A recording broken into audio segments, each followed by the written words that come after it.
And we're back on again. Dead, dying, suicidal. And remember crying out to God, if you're really there and you can help me, I'll do whatever you want. I'll give you my life. I'm yours. And shortly thereafter, had a major transformation and conversion. So bottom line is, I was learning how to live this new life. And I worked for a company called Superstar Rent-A-Car, of all places. And we drove these big white trucks that had these little two-wheeled trailers on the back, and we would take rental cars to people at their work or at their homes. And I was just beginning this new life. So it was me, single, all by myself, brand new life, learning how to live a new life all over again, clean and sober and straight, and how to live this Christian life. Not like a church-going life, like where I go to church on Sunday. I mean, I was like, every day was a critically important day for me. Every day was a very important day for me to get to know this God who healed and delivered and broke the addiction off my life. And I did that mainly by spending an incredible amount of time reading the Bible.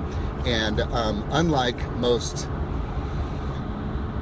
overeducated pundits, I kept to what I understood. Instead of refuting what I could not understand, I applied what I actually did understand. I knew what it meant to forgive people. I knew what it meant to love people. I knew what it meant to serve. I knew what it meant to bless those who curse me. I understand what it means not to kill, cheat, lie. I mean, I understand. So I figured I'll just work on the stuff that I do get, and then I'll study the things that I don't get as it becomes information I could practically apply. So I was entering this dialogue of, and I don't want anybody to get freaked out, but you know, Jesus said it real clearly. He said, "My sheep hear my voice." I don't serve a dead Savior. I'm just saying. He's alive. So I was driving on West Highway 90 and had just dropped off a car, and I was trying to decide where I was going to go eat lunch. And as I was just driving, minding my own business, just like I'm doing right now, out of the corner of my eye, I drove past, you know, one of those old school car washes, and there was just a car parked by the vacuum cleaners.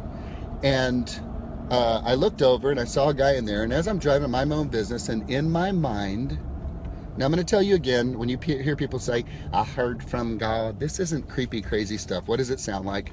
I'm going to teach you. Every time I talk about hearing from God, I'm going to teach you guys in a split second how to hear that.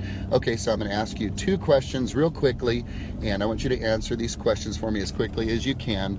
But here's a caveat. You cannot use your mouth. Question number 1, what's your mother's maiden name? I want you to answer these. Go for it. Question number 2, what is your favorite color? Okay, here's my point. Did you hear the answers? And that's a lot what it sounds like when you hear from the Lord, all right? Except it lines up with His Word, it lines up with His character, it lines up with His truth, and sometimes it's stuff you don't necessarily want to do. So as I'm driving past, I hear this, the way you heard those answers. Turn around. He's about to kill himself. Now, I knew this was not a thought that originated from me. I knew this was not something that was coming from anywhere else. And it's not hearing voices like, "What was that?" It's kind of difficult to explain, but just go with me on this one. I'm learning this new life. This is like within the first few weeks. And I hear this and I freak out. And so I start going through my mind, because this is all new to me. And I'm like, what was that? Okay, this is kind of freaky. That's kind of scary.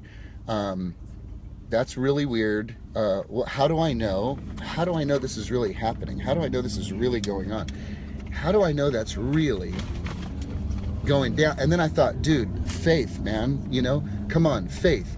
You have this vibrant relationship with a living God. Surely He's got to be interested in if this guy's about to kill himself. So I thought, what have I got to lose? I'm going for it. So that's what I did. I turned the truck around. I parked in the parking lot of that little area where it was a car wash, and I saw a guy looking down because he didn't have tint on his windows, and I walked over and I banged on the window, and as I got close to him, I saw that the guy had his sleeve up. He had a syringe that was, now I know because of my old past days, he had a syringe that was full of something, I don't know what it was, and he looked shocked when I hit him, and he had been crying, and there was letters and things all in the seat next to him. I don't know what all that was, but I knocked and I said, "Hey dude, stop, don't do it." And he goes, "Are you with the cops?" And I said, "No, man, I'm with God." And he freaked out and he dropped the syringe. And I said, "Roll your window down, bro. Roll your window down." And he rolled the window down and he looked scared. I said, "Bro, I was driving past here and I came by and I heard what I really believe was the Lord tell me, turn around. This guy's about to kill himself." And he just started weeping and weeping and weeping. And he grabbed the syringe and he squirted it out on the bottom. And he just kept crying and crying and crying. And I asked him, after some time, I just let him cry and I was just praying silently. And he had gone on to tell me a story of heartbreak and divorce and loss of job and all of these issues that were with him, and how he had been a drug addict at one time, and that he was wanting to kill himself and he was thinking about killing himself. And he remembers saying to himself, "If I just had enough to shoot up, I'll just kill myself." And as he was going through his drawers, he came across an old baggie that had been there for he didn't know how long, and he thought, with a syringe, and thought, well, that's his sign to kill himself. So he then didn't want to do it in his house. So he thought he would go to the car wash, and he said, and I sat there and I cooked it up and I filled it up and I knew that was it. I wrote a note to my family, and he said, I just said one thing as I got ready to shoot up. I said, "God, if you are really there and you want me to live, give me a sign." And he said, in less than 30 seconds, you came knocking on my window and told me you were with God. People, take what you want, think what you want, do what you want. We serve a mighty God who knows every detail of every life and can use anybody at any time, anywhere, who's open and willing and available to make a difference. I hope this story makes a difference for you, and that you have hope for those that you care and know about that are going through tough times. There's a lot of people going through tough times right now. I don't care if you're a Democrat or you're a Republican or whatever. Be who you want the other political party to be. Pray for people who are despitefully using and ugly and mean. People that are jacked up and acting crazy. Hey man, we all have that capacity. Pray for them. You're not praying out into the open air with nothing going on and nothing happening. There is a loving Father who listens to every word and cares more about people than you can imagine. Never give up, never give hope, and never be afraid to step out on faith when you feel prompted or led to say or do something. You have that person comes to your mind to call, someone that you feel needs a word of encouragement, somebody that needs some inspiration. Do not hold back. You never know what they're going through.